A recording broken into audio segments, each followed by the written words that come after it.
Hello and welcome to Chronological Clone Wars, presented by the Podawakens, part of Logjam Media Podcasting Network. My name is Jordan, and with me, as always, on this chronological watch of the Clone Wars, his first watch of the Clone Wars, Logan. How are you today, Logan? Confused, Jordan. I don't know where I am right now. No, I'm kidding.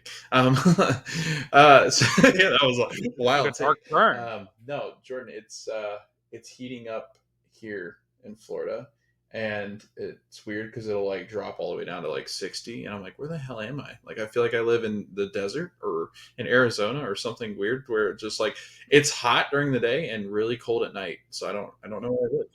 Yeah, my sister was at Yeah. Disney yesterday, and she said, I don't understand all these people wearing sweatshirts and jeans. And now my sister Yeah, lives in Florida right now, so I mean she's used to it. But she's like, it is 90 yeah, degrees. It's 85, feels like 90 here. Why are these yeah, people wearing sweatshirts and jeans? And I guess maybe because of the night. yeah. I don't No, know. that's where my statement was. I was confused about where I am because I, like, it's very Hmm. jarring to go out. Like yesterday, I'm not gonna lie.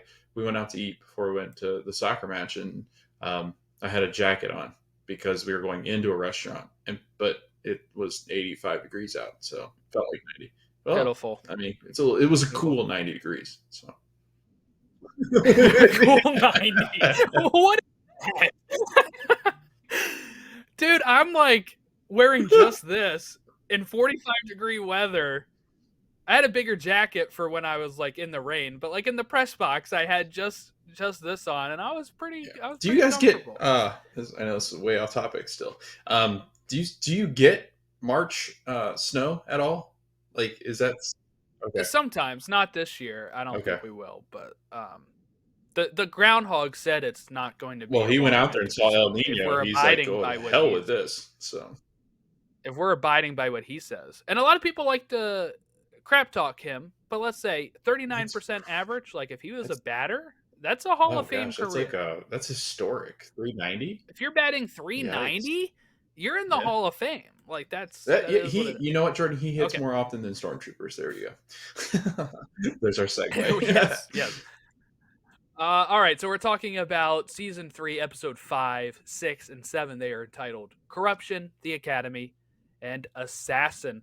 We get a little bit of a Mandalore arc. We get a little bit of a Padme with Ahsoka story here. Um, what was your thoughts on this arc generally before we dive in? Oh, it was good. I enjoyed these. I like the political aspect of it. I like seeing Ahsoka and Padme together. I thought that was a cool, interesting combination. That because you always see Anakin with Ahsoka, obviously. So I think it's interesting to get the wifey in on it, and she gets to experience the how great Ahsoka is. So I was really excited about the storyline. Yeah, so you text me the other day saying that this was one of your favorite Yeah. batches Yep. of episodes with the Yep. Mandalore stuff. I really enjoyed it. I don't know why, but I really did. Because I actually liked last week's better than Okay. this Yeah. week. No, it was good. But But so that's why at first I mhm, thought you meant those, and I was like, this which one. ones? Like the Yeah. Mandalore ones or this one? Okay.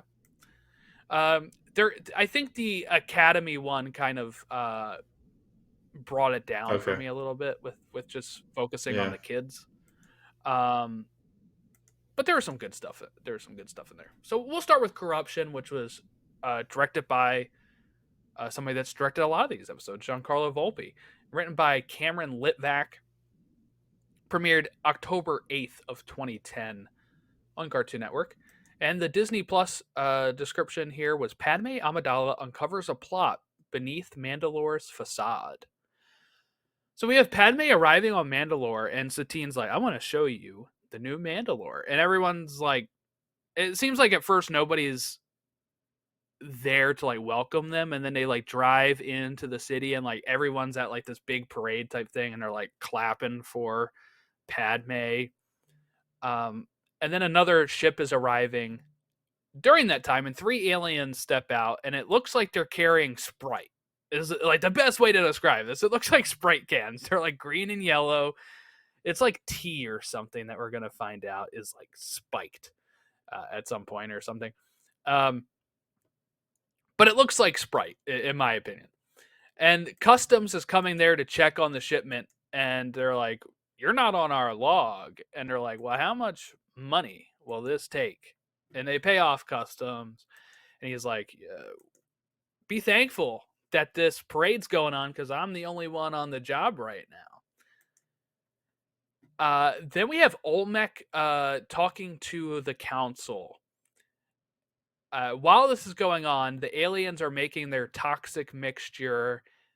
We then have like Padme and Satine talk for a while, and they're like, "We have to go to the hospital that just opened. They just opened up this brand new hospital." And this is where we kind of figure out what's going on. They go to the hospital, and all these kids are now sick, and they investigate what is the common denominator here. And the common denominator was the tea.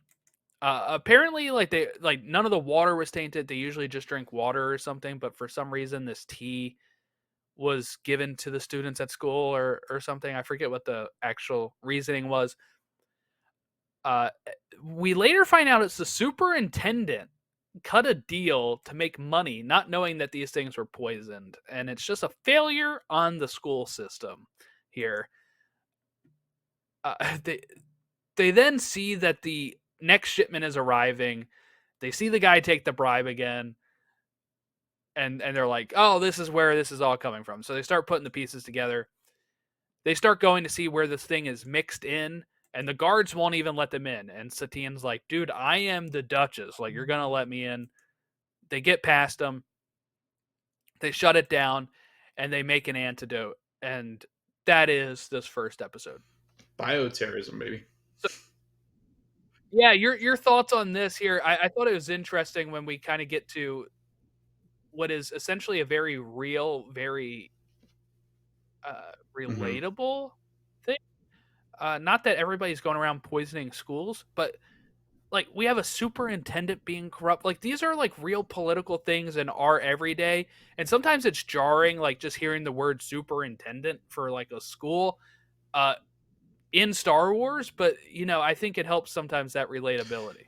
Yeah, and then like they're not having to make up fake names for different people, like the ambassador of the school. Like I don't know. I think it wouldn't resonate with it. The fact that they use superintendent, that it's happening at schools, that they're visiting a hospital, seeing these sick kids. Like I think it all makes sense. Like even hospital was strange for me to hear. Like I was Yeah, like, what? it gets the Yeah, point across. Yeah, because hospital, they usually will say like medical center, like a medical ship, medical or center, med yeah, unit.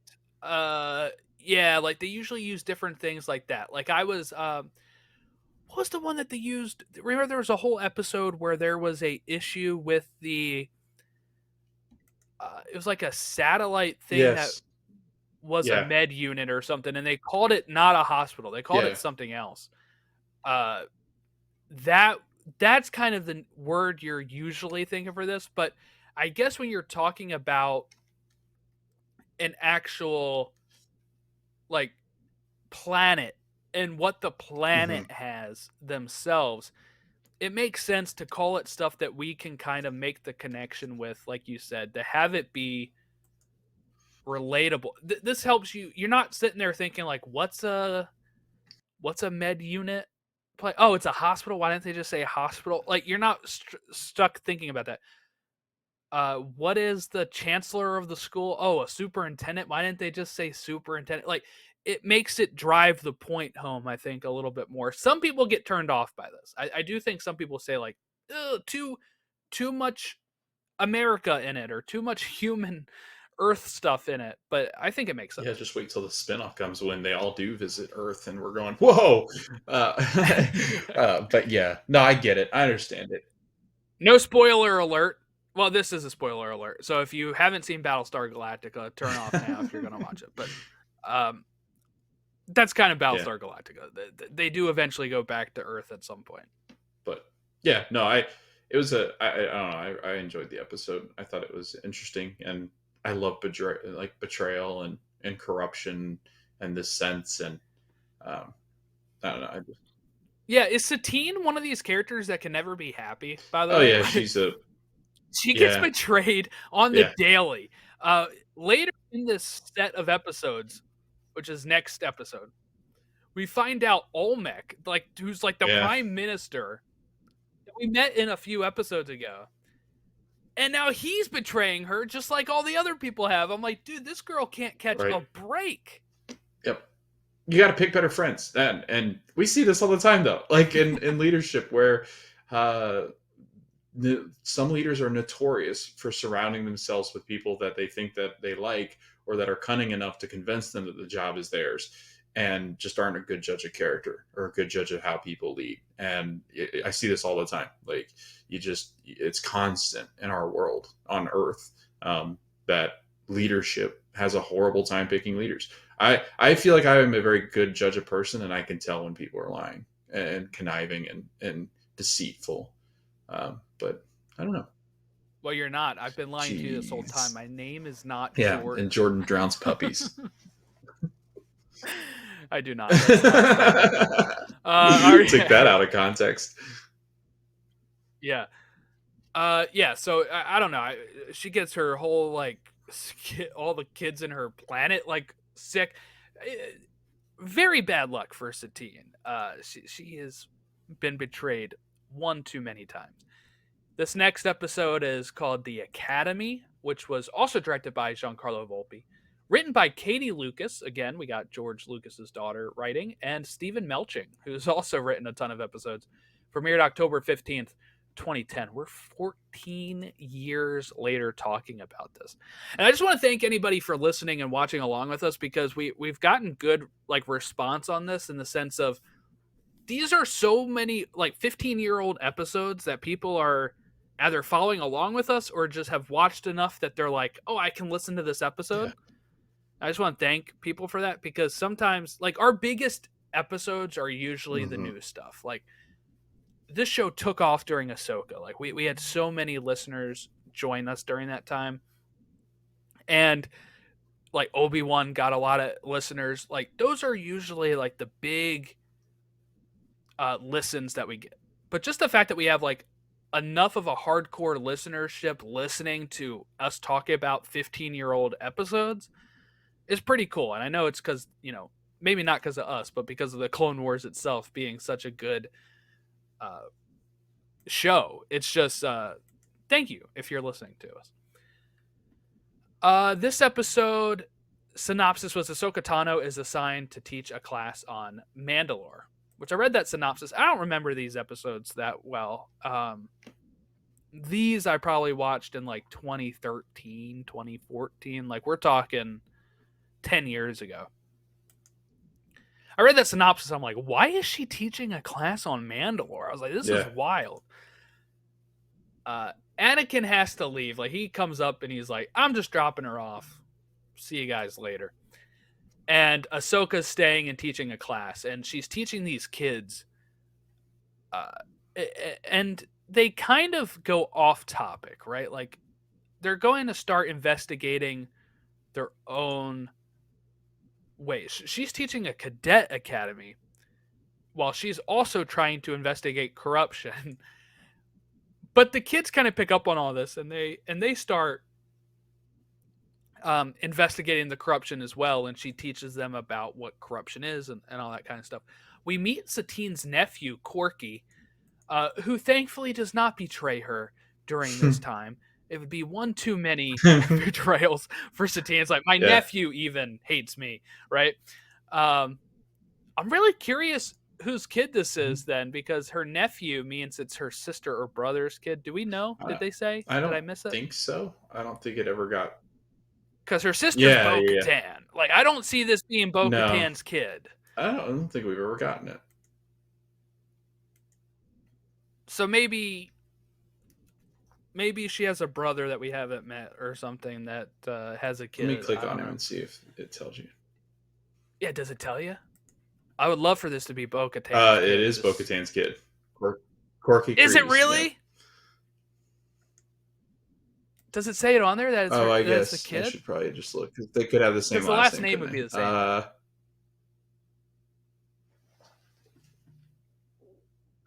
Let's see. House Kreese, House Mandalorian, Clan his nephew. Kreese. It doesn't really say who his parents are. That's weird. Huh. Yeah, I'm assuming it's not going to be Bo-Katan. I feel like she would have mentioned him, like Yeah, that she would have.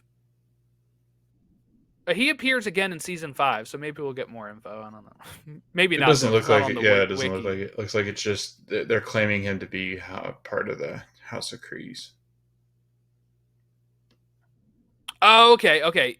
Yes, his other aunt is Bo-Katan. Okay, So, so then he is not Bo-Katan's kid.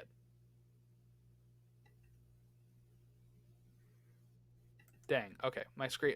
Wikipedia always freezes my screen up. Okay.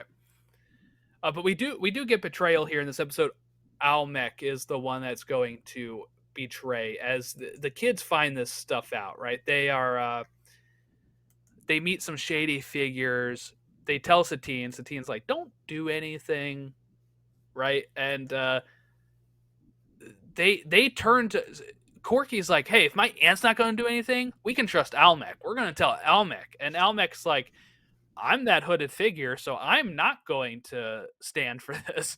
And he uh is like, "Oh, we'll take care of it. We'll take care of it. Don't worry about it." And then he tries to get the kids arrested and pin it on them as being the betrayal. Like anybody's going to believe that it's these 10-year-old kids being the uh, people betraying the country.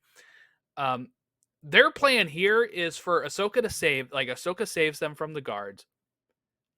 She is then going to betray them, turn them over to Almec. This is a plan. Ahsoka is not actually doing this, but they try to sell it. The kids are like, "How could you do this to us, Ahsoka?"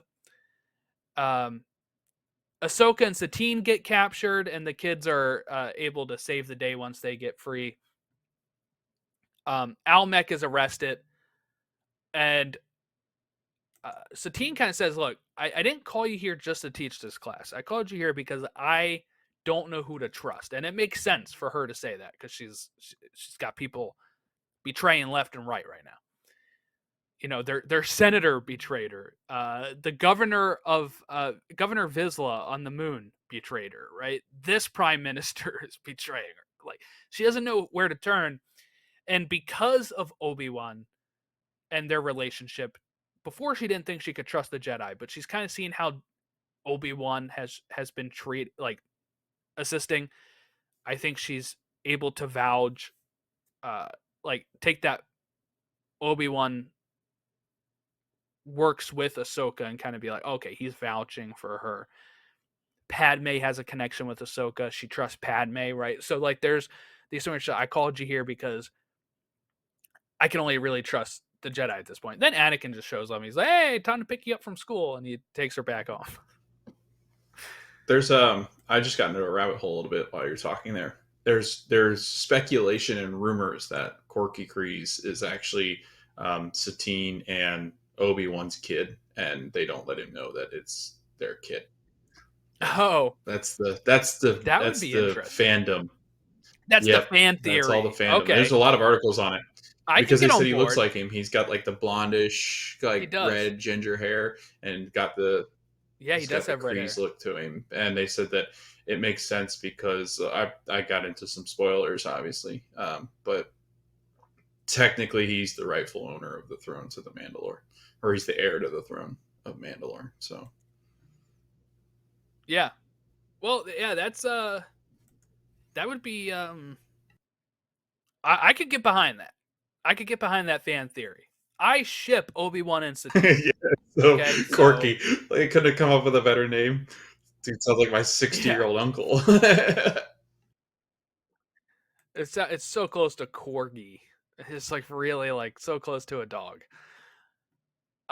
Okay, so next episode was called Assassin. Ahsoka Tano has visions of Padme Amidala being assassinated. This one's kind of related, right? We get Ahsoka and Padme, who were just in the last 2 episodes, but now we kind of get those two together. And she just keeps having these visions of Padme being in trouble. And she's kind of picking up that Aura Singh is not dead. And this ties into last week when we were talking about the Aura Singh episode. They thought she had died because the ship crashed and blew up, but she survived. Ahsoka's going to go with Padme to Alderaan. which is where they're going, which is going to get blown up in about 19 years. And they go to Alderaan. We get to see Mon Mothma and Bail Organa welcome them. But there is a time when they're heading to Alderaan that they're on the ship, and Ahsoka has this bad dream or vision then, and she just jumps into Padme's room, jumps on the bed with the lightsaber, is like, "Where are they?" Right? And kind of a scary sight. Very similar to Attack of the Clones when the slugs are trying to kill Padme that Zam Wessel sends in, and Anakin jumps into her bed and just like cuts the slug in half before it like bites her. But this time there was nothing there. So then they arrive. Ahsoka has another vision, and then we actually get Aura Singh attacking. She's there. She's in the air ducts, right? And the way that they do this is really funny. They have like this droid as like a decoy with like the hood over it, so you can't tell it's a droid. But somehow Aura Singh knows that that's not actually her, and she's going through and looking for the real Padme. And as she's about to take the shot, we then have Ahsoka run in with the lightsaber and deflect back the shot there. And then they arrive back on Coruscant. Ahsoka has a vision of purple. She's like, whoever did this is associated with the color purple. And I'm like, Mace Windu is trying to assassinate Honestly, the Padme way that he Amidala? treats Anakin, he's probably like, let's go after his heart. Yeah. Yeah. But it's and then It's I Palpatine, forgot right? who was doing this, and I totally forgot. No, it was Zero the Oh, Hutt. well, I thought, Zero has purple yeah, that's true. markings My first thought on was them. Palpatine because it's like he's got like his almost like, He sometimes yeah, wear purple. I don't know. That's what I thought. I thought it had a deeper lying meaning. I forgot that. Yeah, Zero the Hutt. It might be. It Yeah. might. It might, but it leads them to Zero the Hutt, who was hiring Aura Singh, and I guess this is related to what a few weeks ago Oh, it now, was. I was probably gonna say that months was like one ago, of our when first we had episodes. Zero. Yeah. Yeah, Zero was Padme had did something to Zero in some of those earlier episodes. But yeah, so that's our three. Um, I know we didn't talk as long as last week about them, but I feel like they were more like boom, boom, boom, boom things going on. This episode, though, you said you really enjoyed seeing like Ahsoka and Padme kind of teaming up and being in an episode together. If you wanted to share more thoughts on that. Yeah, I love. I do. I love the aspect of them being together, just because you see her with Ahsoka, or sorry, with Anakin so much. I love Padme when she puts her hair up, because that's when Padme turns into a badass. It seems like Yeah, she does. She has like these. She's a politician, but she also has like this kind of assassin way about her too. Like, she's violent and she can be very Anakin like, where she's very convincing, can get kind of angry, can, has these feelings. And I think as a senator, you kind of think, well, maybe she's going to be more of a by the book person, but she's really not. Like, she does what's best for everybody else. She trusts Ahsoka, which I find to be interesting. She trusts her way more than I think Anakin does. And you know who else does too yeah, is I love seeing Bail Organa with her, because I feel yeah, like Bail and Padme, the way that they treat Ahsoka, it's so different in TV, because usually you'll have the adults go, well, what, kind of like Mace. Like, I think Mace still sees Anakin as the kid, where he's kind of like, yeah, dude, no, like what I say is right. But Padme and Bale are like, let's go see the classroom. Let's go see the vent system. Let's go see this. Let's go do that. Like, yeah, and then Ahsoka runs, and then Bale follows. Like, oh crap, something must be up. Whereas, I think other Jedi, more in set in their ways and older, are kind of like, yeah, whatever, dude. Like, come on, we're not gonna believe you. But I do. I love the trust that Bale and Padme put in Ahsoka, and I think that helps Ahsoka tremendously, because I think she also could have been swayed and influenced by the dark side a little bit too. And I think she gets the guidance and the trust that I think she deserves. And it's weird because Anakin, she's so much of her is Anakin, but like, and then you also see her visions, so that's cool, because when you later get to yeah, Ahsoka, like, I was like, oh cool, we get to see her real visions start to take place. And even Yoda is like, what do you see, child? Like, you know I don't know. I feel like she's got much more trust than everybody else does or did. Yeah, I think that's a good point, especially when it comes to people that are not Jedi trust her, right? Because I feel like the other Jedi don't trust her because they're, or not like a Yeah, trust thing, but like maybe don't you're believe her still as learning. fully, right? Like you Yeah, said, yeah, you're still learning. I'm more adept hmm at the Force. Like I would yeah. know if something's up, right? But she has abilities. Her Um, abilities are. the people that are not Jedi are like, dude, if you're having visions, I know that's a Jedi thing. We're gonna take that Yeah, seriously, type of thing, right? Like they know how that can be, because they don't experience that, right? So like Padme and Bale are like, we don't know what that life is like, but if you're telling us that, we're gonna believe you. It's kind of like Ahsoka still outranks us because she's more adept at the yeah. Force than we are. So we'll take what you're saying as legit, which I do think is interesting, especially because, I mean, I guess spoilers or not, Bale and Ahsoka do have a relationship going forward because um, Ahsoka is still around at the time of the original trilogy, and Bale is one of the leaders of the rebellion, hmm right? Like it. It's funny to see this relationship kind of start here. I don't think he's really had many interactions with Ahsoka at hmm this point in the show, so um, just kind of seeing that budding relationship a bit on something that's going to go, you know, way further in the future. It's so funny to hear you mention Ahsoka the Yeah, show, right, with the vision thing, because I didn't put that together. Because that's almost like a force sense echo that yeah. Cal has, right? But you can see how that can lead to that. I think we only know really one other character that has visions at the level Ahsoka was having visions. hmm That's Anakin, right? Like we don't get too many characters that Right. we've seen have visions at that level. And there's not a lot of people that have had Force Sense Echo the way Cal has had it until we saw it on screen with Ahsoka having that in the series Ahsoka. But I do think those things lead to being very similar. That I think it's funny that you made that connection because I didn't, and I think that is probably a really good connection. I can see how, like, okay, I hmm have visions. Okay, can I touch something and get the vision of what I need to know or Right. need to see instead? And maybe that's a way that she was able to further train herself that way. I Yeah. don't know, And but I no, very Yeah, and I very think interesting. too, like when I was watching Ahsoka, like I didn't have much context into her visions, and I was like, "That's weird." Yeah, And but then now it makes sense, and then now it's even cooler, and like it gives me chills as I'm thinking about it now. Is that like I just all of a sudden got chills. It's like these two know that they can go to their. So obviously, Anakin becomes aware, and maybe it's Padme that tells him, or maybe there's later episodes that we get into that she shares her visions with Anakin, but she shares them with Yoda too. So I'm assuming she's sharing them with people that she trusts, and hmm Anakin's one of them.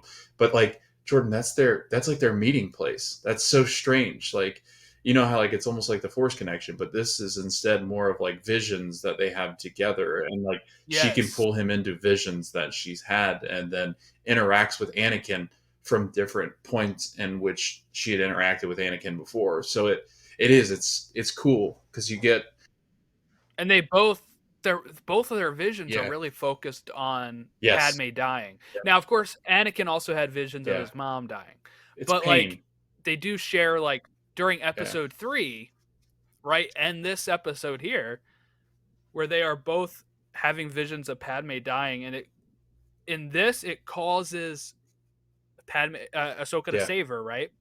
But Anakin never gets that. He never gets the chance to save her because what he does after those visions in Revenge of the Sith leads to hmm her death, essentially.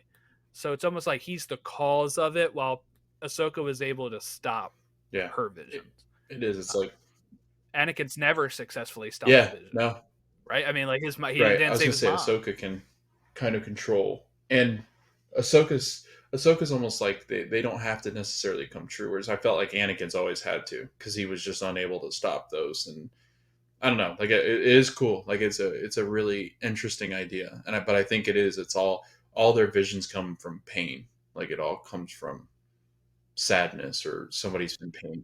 Yeah, nobody has a No, good yeah, vision it's not where they're like, like, I won yeah, the lottery. Like, what? right. This is No, great. yeah, no. Vader's isn't, or they don't have like a storyline where he sees Luke all happy with Han and Chewie and all of them. Like, no, that doesn't exist. He's like, forget it. Yeah, it's why. And like, yeah, none of them are good No. visions. I guess because then it's like, why would the Force be giving you a vision if it's not something it wants you Yeah. to stop, right? Like, I feel like that's you got to take in effect the Force itself, right? The Force is probably like, dude, we're heading somewhere. It's not good. Try to Yeah. stop this type of And then thing. Vision So dies, I think, at the hand of Thanos, right? So, yeah. yes, yeah, unfortunately, Every time I hear Vision, that's what I he think of all dies. the time. I just think of Vision. Yeah, makes sense. Makes sense. But yeah, no, these were some good episodes. I was really shocked. Again, I say shocked that I already seen Yeah. all these, but I mean, like, again, I haven't seen this one in a while. That the Aura Singh thing came back relatively Hmm. quickly. Now, really, there was a gap, right? There was a gap because we skipped season 3, episodes 1 through 4 to get to these episodes. So it was a lengthy gap. But the good thing about the chronological order is that we're getting these in order. So like this gap was actually really lessened by like a week for us, especially because we do Yeah. batches of episodes where it's like, oh, we saw her in like 3 episodes last week, and then boom, at the end of this one, it ties back in. But it also ties into the Mandalore stuff because Padme and Ahsoka just having their own episodes at Mandalore, and then they come in together here. Really, I'm so glad we're watching chronologically. I don't know how confused you would be if we were Very. not. Yeah. Yeah, because some of these episodes that we already covered that then Yep. go back and tell retro stories to stuff that we're getting later. Like, we still have a season 1 Yes. Yeah. episode. Imagine if we had watched Right. that in order. Like, we would be so lost.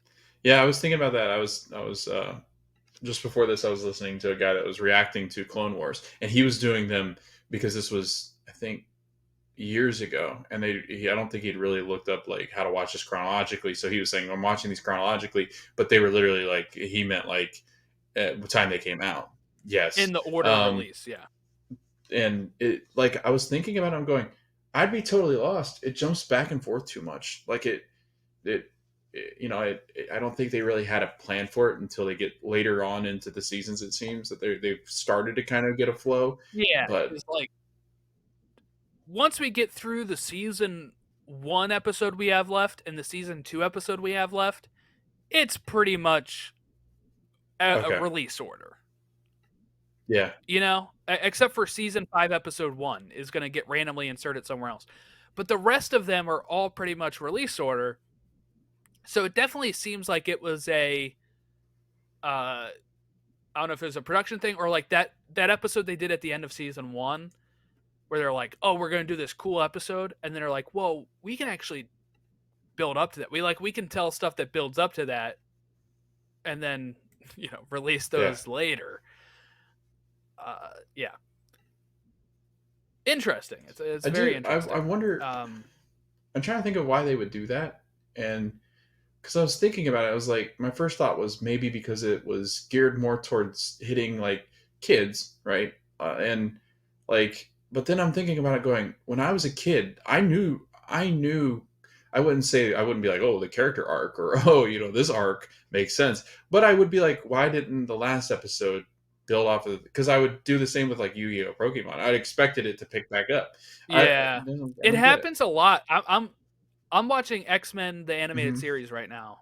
To build up to X-Men 97 that releases on Disney Plus. We'll be covering it on the Marvel podcast To the Infinity Saga and Beyond. Plug. But the release order of that was messed up, sometimes due to animation delays. So Disney Plus has them in the Hmm. correct order now, from production order. So I'm watching it and it's making sense. But like on the app I use to track what episodes I watch, I have to jump from like season 3 to season 5 to season 4 to season Yeah. 3 to season 5. And I'm like, wow, some of it was just delays. I don't know if they had any issues like that or if it was just like we told a good story in that one and we came up with 2 other ideas that can sandwich it. Like, Yeah. let's do it. And then we'll just put out a chronological order afterwards that people can go. They try to use context clues in it where they'll say like, oh, this episode, right, like is where I was able to pick up on stuff my first time, like, oh, this is linking to that episode I Yeah. already saw by just them saying stuff, right? Like, oh, this thing's happening, and I'm like, that thing's already happened. Oh, okay, they're building to that episode we already saw. So they sometimes put those clues in there. But if you're just and if you're watching them sometimes spread out, I mean, yeah, God help you. I don't know how you would. Yeah, there'd be some Right. confusion for sure. But kind of once we're done season 2, episode 15 in a couple weeks, we're pretty much just in order of season 3 and season 4. And then season 5 just has one episode misplaced. And then we're good. So that'll be how we do it. We are the weeks that we have scheduled here. We are at there are 45 weeks scheduled. That's including Tales of the Jedi. There's 43 of Clone Wars episodes. This was week 17. So next week is week 18. We're getting closer and closer to being halfway through the show. And next week is only 2 episodes because these 2 are kind of not part of an arc until, like the week after has a 3-episode arc, and I didn't want to try to fit like 4 this week and 4 next week. I probably could have, but oh well. I think it was better to keep it the way we have it. So next week is season 3, episode 2, and season 3, episode 4, and they are called Arc Troopers and Sphere of Influence. And Arc Troopers, I believe, continue some of those clone cadets that we have met before in Clone Cadets and Rookies. I believe that'll kind of continue some of their journey. Sphere of Influence, I believe, is written by Katie Lucas again, and Stephen Melching. So we'll have another Katie Lucas, Stephen Melching episode that we'll talk about. Oh, I didn't say it for this one, but Kyle Dunleavy directed Assassin, and Katie Lucas wrote it by herself. So another good episode from Katie Lucas, and we have another one of those coming up next week. She was on a tear in season 3. She had 3 solid episodes in the first 7 episodes. That's pretty great. And then the week after that is when we'll finally have that final season 1 episode. So we're getting there. If you want to reach out to us, you can contact us at podawakens on all of our social medias or podawakens@gmail.com. Have a great rest of your week. We'll talk to you next time when we talk Arc Troopers and Sphere of Influence here on Chronological Clone Wars.